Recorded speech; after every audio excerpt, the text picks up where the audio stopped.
Party తీసుకొచ్చినటువంటి అంబేద్కర్ గారి చేత రచింపజేయబడినటువంటి భారత రాజ్యాంగం ఉండాలంటే చేయి గుర్తుకు ఓటేయండి.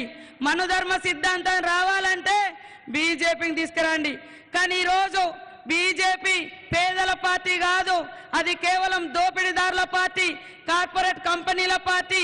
కాబట్టి ఈ 10 సంవత్సరాల కాలంలో మీ ఇళ్లకెళ్ళి మీరున్న ఇల్లు కానీ, మీ గల్లీ రోడ్డు కానీ, మీరు దున్నుకునే భూమి కానీ, మీ వాడలో ఉన్న కరెంటు కానీ ఏమైనా ఇచ్చిందా ఒక్కసారి ఆలోచించండి. బీఆర్ఎస్ కూడా ఇంకా కేసీఆర్ గారు పవర్ హ్యాంగ్ ఓవర్ లో బతుకుతున్నాడు, అధికారం మత్తులో బతుకుతున్నాడు, అధికారం ఉన్నామనేటువంటి భ్రమలో బతుకుతున్నాడు.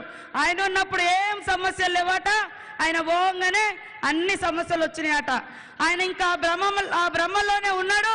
మీరు మాత్రం కాంగ్రెస్ పార్టీ చేయి గుర్తుకు ఓటేయండి.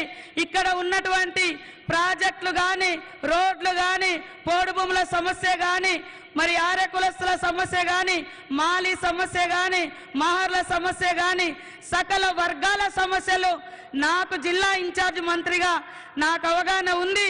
సీఎం గారి దృష్టిలో కూడా ఉన్నాయి.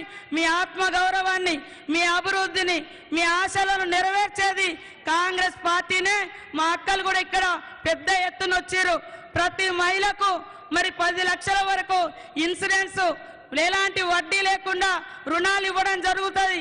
ఇప్పటికే 3 నెలల్లో ఉచితంగా బస్సు ప్రయాణం, అంగన్వాడీ అప్గ్రేడ్లతో పాటు 34,000 మందికి 3 నెలల్లో ఉద్యోగాలు ఇచ్చినటువంటి ఘనత మన సీఎం రేవంత్ రెడ్డి గారిది. అదేవిధంగా మహిళలకు కూడా అన్ని రంగాల్లో ముందుకు తీసుకురావాలన్నటువంటి లక్ష్యంతో పనిచేస్తూ ఉన్నాం. దయచేసి మీరందరూ కూడా ఒక్క అవకాశం, రాహుల్ గాంధీ గారికి ఒక్క అవకాశం, ఈ రాష్ట్ర ముఖ్యమంత్రి గారు వచ్చి అడుగుతున్నారు కాబట్టి మరి ఆత్రం సుగుణ గారికి ఓటేసి